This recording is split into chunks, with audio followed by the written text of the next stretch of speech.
至於呢度行入去咧，應該係好接近觀眾以前住過嘅地方，極有理由相信前邊呢度咧封住咗咧，就係啱先嗰個停車場啊！啱先到後段嘅時候咧，咁啊去到嗰棵樹咧，已經有阿叔走出嚟話：你做乜嘢嘢咁樣？咁佢以為我白撞，好似完全未熟咁。不過我最中意呢種狀態啊！再嚟下邊就係啲叉燒，啱先一半咧就俾我食咗啦，夠好味。咁啊，我而家有少少後悔冇食呢件先，因為嗱，我知道啊，有骨呢部分咧應該會更好食嘅。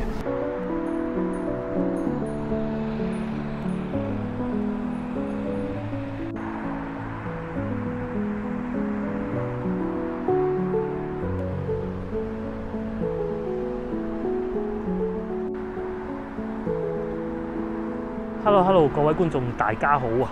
我而家所在嘅位置就解放北路，啱我就經過迎賓館啦。今日呢集影片呢，我係先會幫一位觀眾去揾下佢嘅舊屋嘅話，呢排好多呢種類型嘅節目啊嚇，因為我儲得實在太多啦。咁揾完之後呢，我就再會喺附近無聊咁行下啦。咁啊，至於晚餐，我應該會翻去惠福路嗰度食嘅，惠福東路嗰度食嘅。咁啊，有間澳門茶餐廳馬慶康啊，喺嗰度開咗間分店。如果人太多啦，過對面食文記煲仔飯啦。如果都再人多，翻去食豬腸粉啊，嗰啲到時再講嚇。我哋而家先幫觀眾揾咗佢嘅屋企先。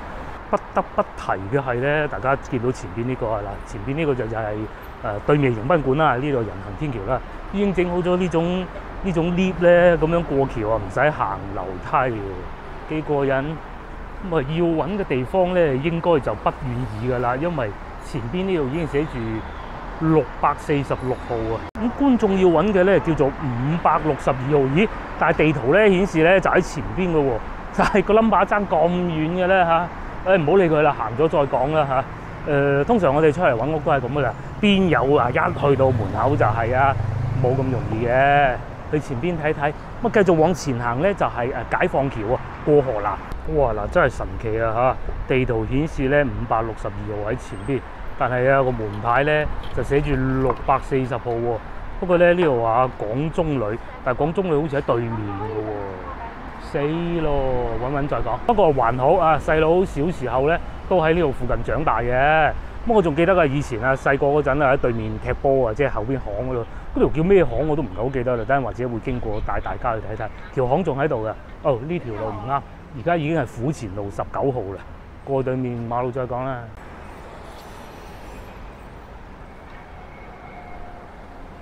我咧就知道迎賓館603號嘅，呢邊咧就618號，睇上去咧越嚟越遠喎。真係唔知，再行多幾步再講。咁啊，講得叫府前路就梗係好多政府部門㗎啦嚇，呢個亦都唔需要多講。咁啊，而家呢邊環境梗係變得靚咗好多嘅。嚟到呢個鐘數5點半啊，好多人咧已經收工落班啦。244巴士啊，嗱冇錯啦，個 number 越嚟越細，呢度係68號，好明顯咧呢個地圖係錯㗎。咁啊，大概我估到邊個方向啦？大概應該翻到去中山五路小學附近啦。嗱，以前就叫中山五路小學啦，後尾好似變咗叫回民小學嘅，及後好似而家已經變成越秀區教育局辦公地點添。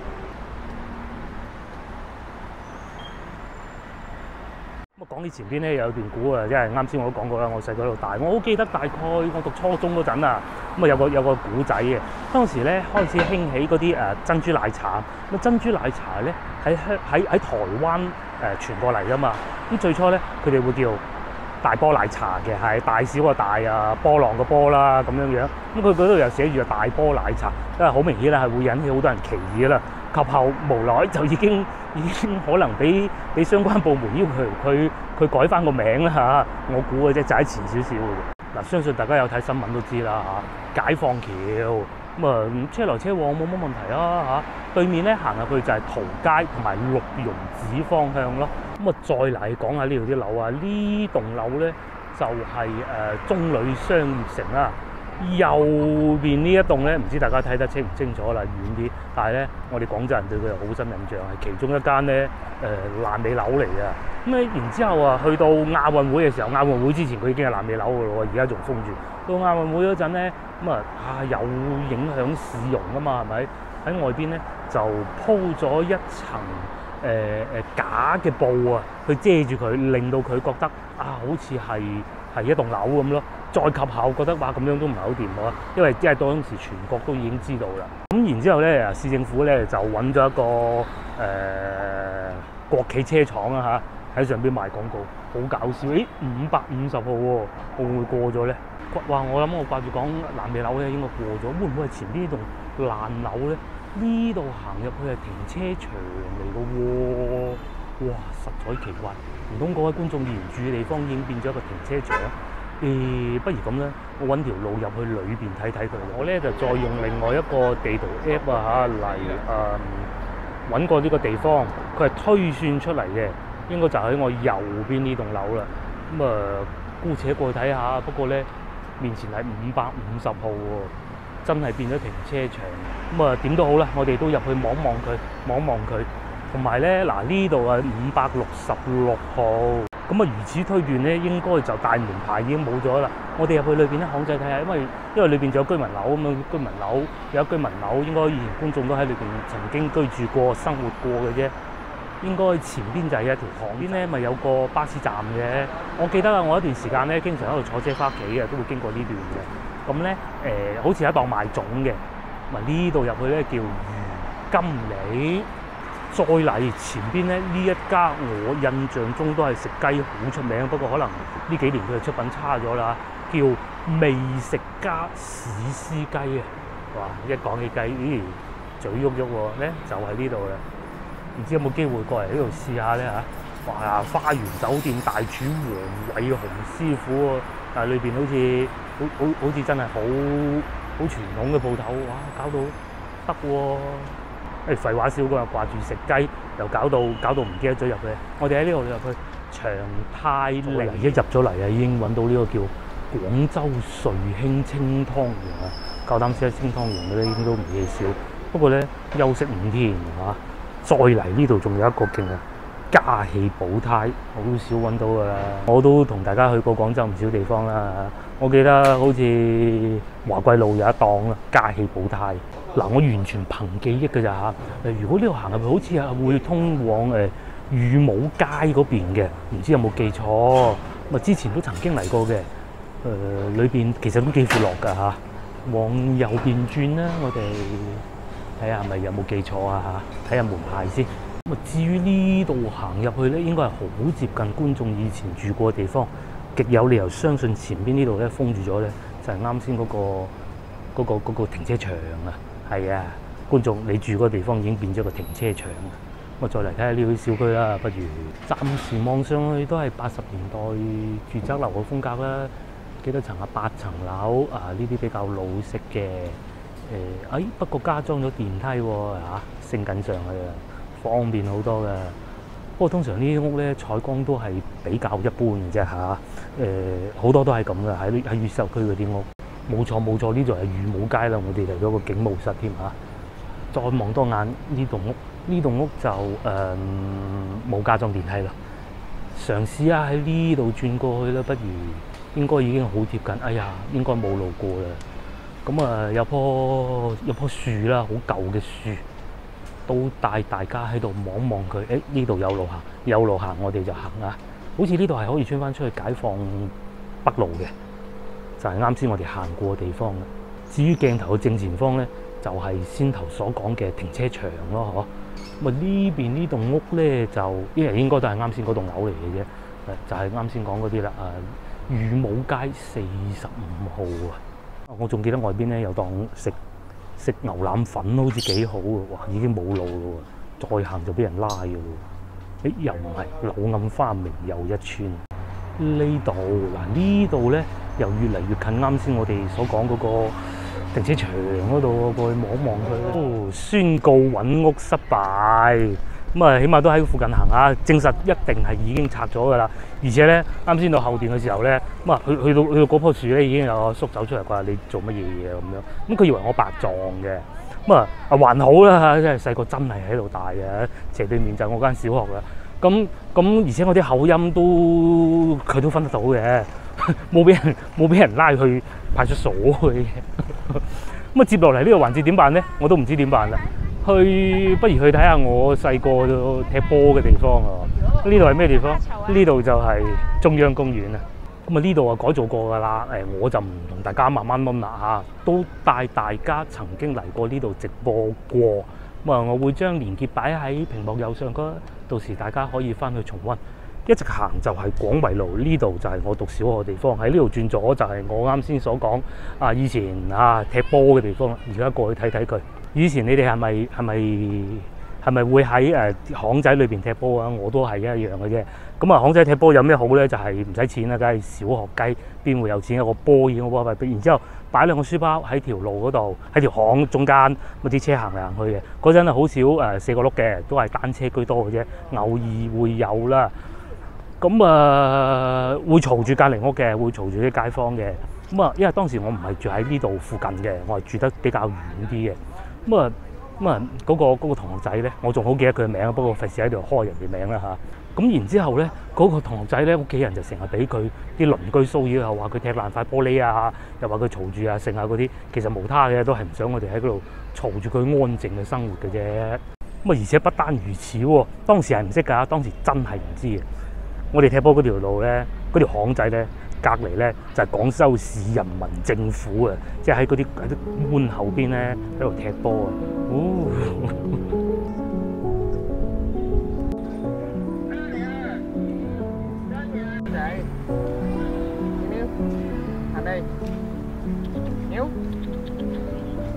在路上俾我哋發現一隻貓咪悠哉悠哉咁喺度沖緊涼啊！我哋都係唔好打攪人沖涼嘅，繼續往前面進發。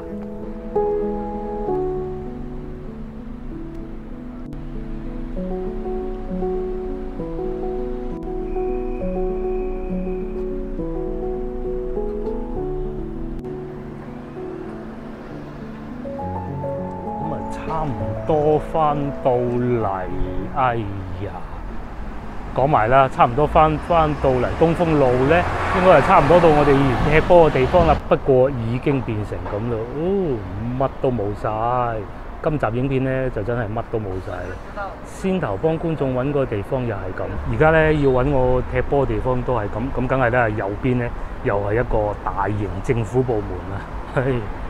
睇下車牌啦，不如嗱呢個勁啊，7路車一路都喺呢度嘅。不過咧線路已經長咗好多。我記得以前好似嚟到市客運站，好似係定唔知瑤台嘅。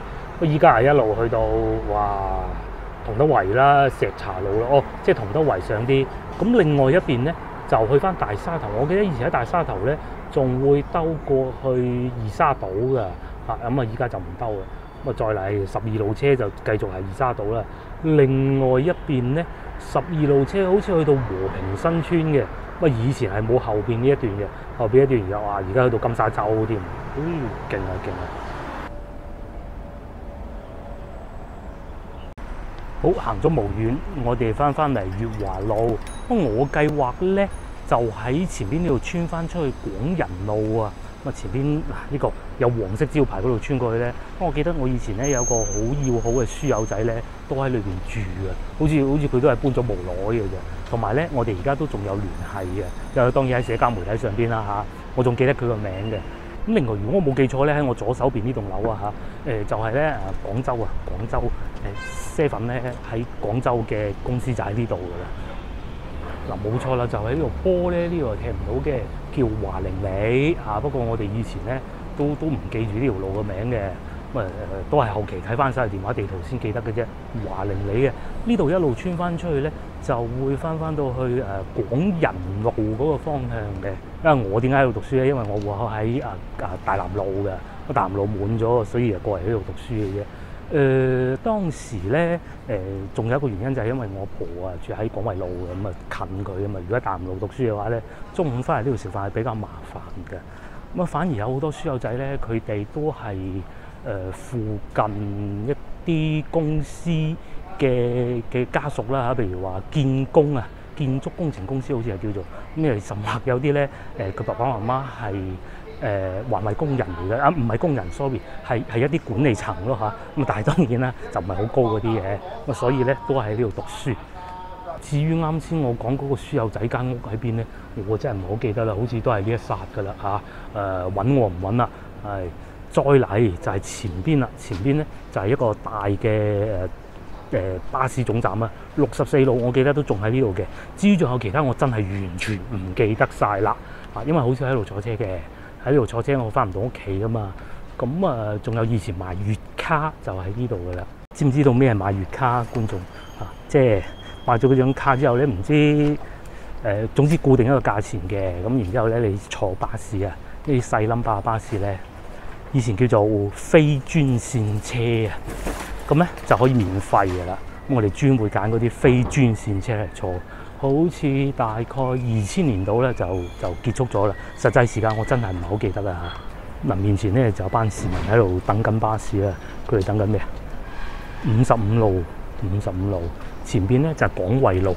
廣惠路咧就係啱先我所提及嘅賣月票嘅地方啦，好墟冚嘅，一到月尾，因為你肯定係月尾先買啊嘛，買完然之後咧下個月就有得坐，佢係按自然月計算嘅。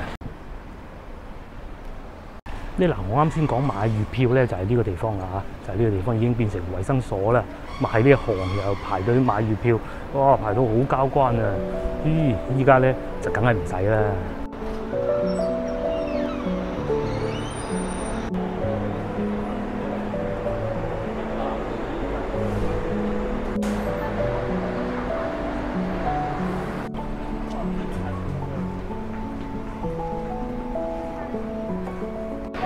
再嚟嗱，每次咧我哋中午翻完阿婆度食飯咧，咁要行呢條路嘅。我仲好記得喺呢個位置，喺呢個位置咧，一到秋天啊，咁佢就會有賣栗子噶啦，掛嗰啲栗子好鬼靚啊！以前覺得好靚啊嚇，黃色行過咧都冇錢買嘅。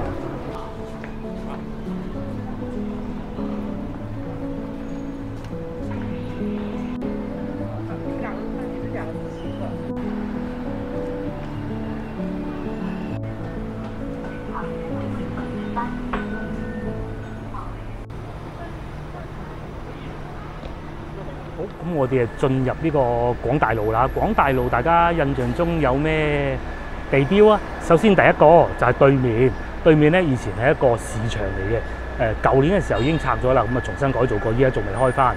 第二就係右邊呢一個啦，郵局以前買郵票喺度，咁1年俾咗錢之後咧，佢俾本簿仔你嘅，簿仔咧咁你定時定候佢會寫住時間就過嚟領郵票咯。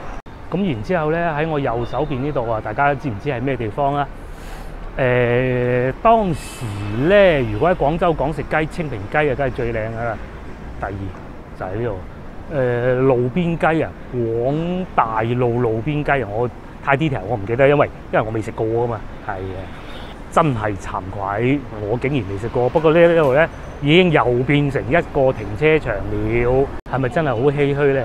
不過對面咧都仲有兩間餐廳都幾出名嘅，譬如呢一個啦，生記路邊街，咁開喺廣大路，應該都唔差啩，夠膽開喺度。再嚟隔離就係八珍，不過八珍咧呢幾年真係冇以前咁好啊。不過人都係咁噶啦，總會覺得以前啲味道係最好嘅。不過咧，八珍以前唔係開喺呢度嘅。廢話少講啦，講起八珍又有啲肚餓，我哋而家去揾嘢食啦。再晏唔知會唔會冇位，我哋翻去惠福東路。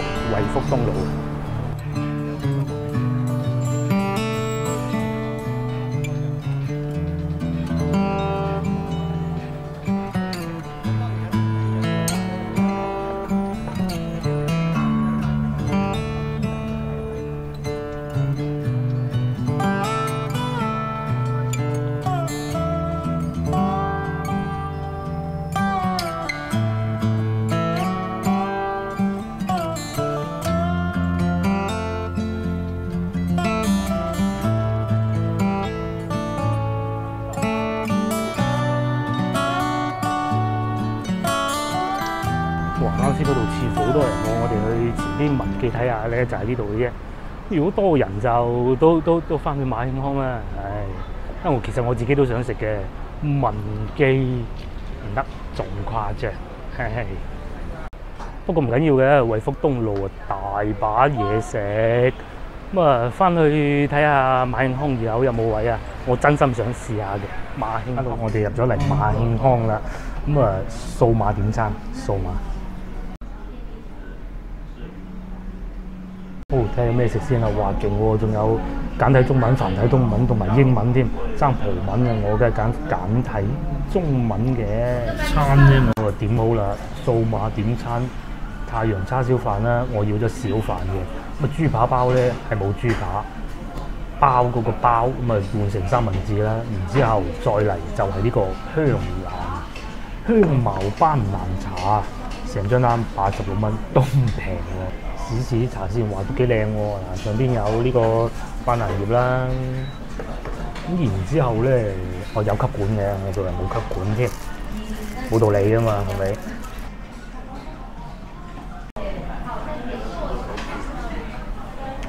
哇！完全就係一陣曼谷味啊！係啊，係曼谷味，無他嘅，因為嗰啲班蘭葉咧，佢係泰國好多飲料都係會用班蘭葉㗎嘛。幾好飲哦！唔該，哦唔該，哇呢個勁啊！其實咧，我嚟之前咧最期待就係呢個叉燒太陽蛋飯，哇！再俾大家睇下先，哇！你睇呢個太陽蛋，咦，好似完全未熟咁，不過我最中意呢種狀態啊！再嚟下邊就係啲叉燒，咁咧。佢係呢種一層一層嘅肥叉嚟嘅，我最愛呢種啊！面頭咧係有少少焦香嘅。嗱，既然喺澳門茶餐廳咧，筷子都唔用啦，用叉羹啊，咁樣先至夠正宗㗎嘛，係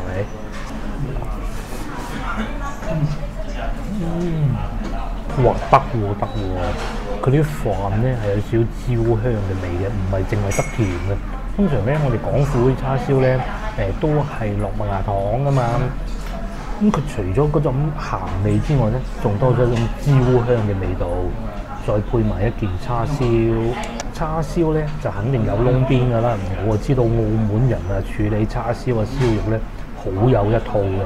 嗱，豬扒包我就送咗上嚟，我啱先揭開睇過。啱先咧我咪話哇好似貴啲喎，咦？暫時睇上去又值喎，嗰啲份量，嗰件豬扒真係誇張啊，實食唔晒。嗱，一件叉燒配埋呢個醬汁，飯。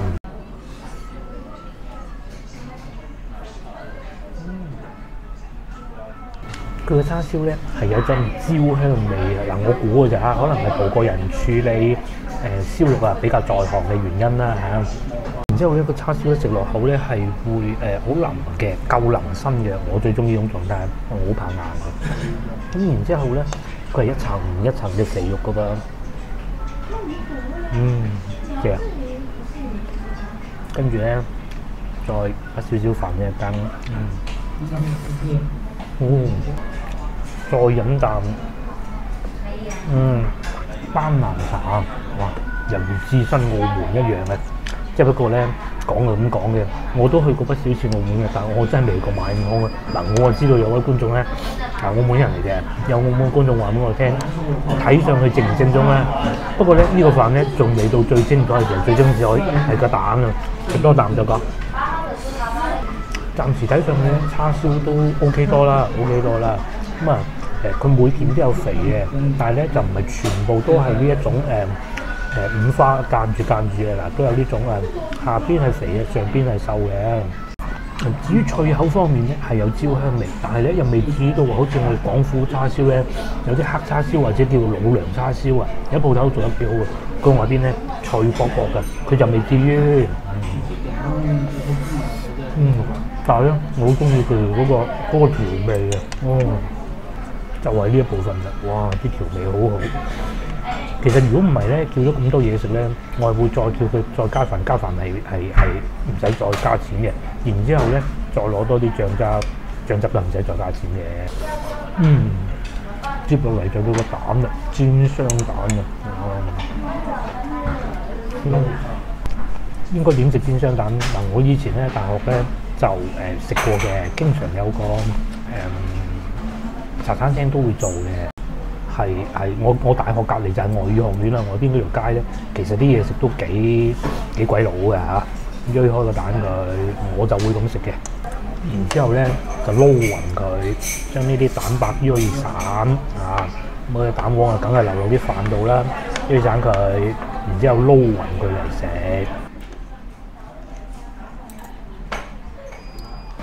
好啦，咁啊已經到咗一個賣相極差，但係味道極佳嘅狀態啦。然之後咁樣拔起，啊，跟住咧擺件叉燒上去，正啊正。然之後咧，將啲蛋黃撈勻佢，同啲飯撈勻佢，食落口咧又有少少鹹。撈勻之後咧，食落口會有少少鹹，又有啲立口嘅蛋黃會立口啊嘛。立口有少少漏喎，整啖啫嘛。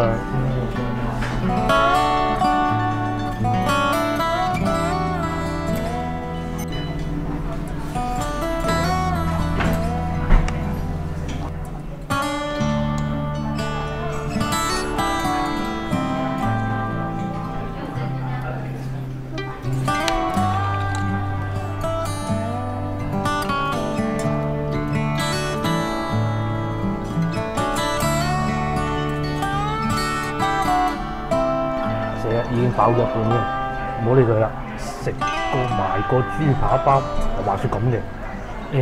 好耐之前咧，我都唔記得幾耐啦，就同個老婆同個女試過去過一次澳門嘅。咁當時咧係有叫豬扒包澳門嘅，咁啊食過之後咧，覺得哇點解咁嘅咧？咁啊當然可能我去得唔正宗啦嚇。呢個正唔正宗咧，我就答唔到你啦。有冇澳門嘅觀眾話俾我聽話滴緊油嘅喂？嗱，包咧係有烘個底嘅，呢度應該有少少牛油吧。咁然之後咧，一件雞扒啦嚇，再嚟一件番茄，下邊有啲生菜。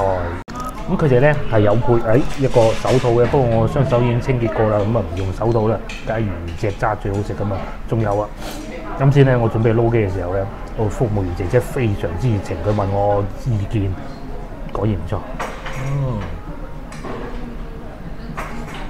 嗱呢邊咬過我唔俾大家睇啊！佢咁樣嘅，日本人咧係中意雞扒就多過豬扒嘅，咁但係我知道冇理由嚟馬慶康食個雞扒包噶嘛，係咪先？梗係試下豬扒包嘅。佢個豬扒咧，眾所周知呢啲豬扒咧，如果你做得唔好啊，係會鞋嘅。譬如話我哋去快餐店食嗰啲啊，都係一唔係佢就做到好肥，一唔係佢就係好鞋嘅啦。咁呢一個咧唔算太肥，但係亦都唔會鞋嘅。啱先一半咧就俾我食咗啦，夠好味。咁啊，我而家有少少後悔冇去食呢件先，因為嗱我知道啊，有骨呢部分咧應該會更好食嘅。然之後落手啦啊！佢因為有蔬菜喺度啊，所以咧即使係咁都唔會太油膩。哇，幾大嚿骨幾靚！我而家後悔到非常，冇辦法啦，食唔到啦。咁啊，我食咗蔬菜佢，剩低打包，聽日留翻俾個女食。食咗菜嘅。hello，我哋又食飽啦嚇。總結落嚟就係單價雖高，但係非常美味。咁啊，我之前咧喺澳門食過一次啊，真係咩鋪頭唔記得啦。食過一次豬扒包，哇咬落去咧硬到死啊！即係由頭到尾都係得個硬字咯。嗰陣啲牙仲會叻過依家啊嘛，都頂唔順。咁啊嗰陣有陰影嘅。到依家咧當然佢今日係用三文治底啊，佢就唔係用豬仔包底嘅。咁都 OK 啊，真係幾好。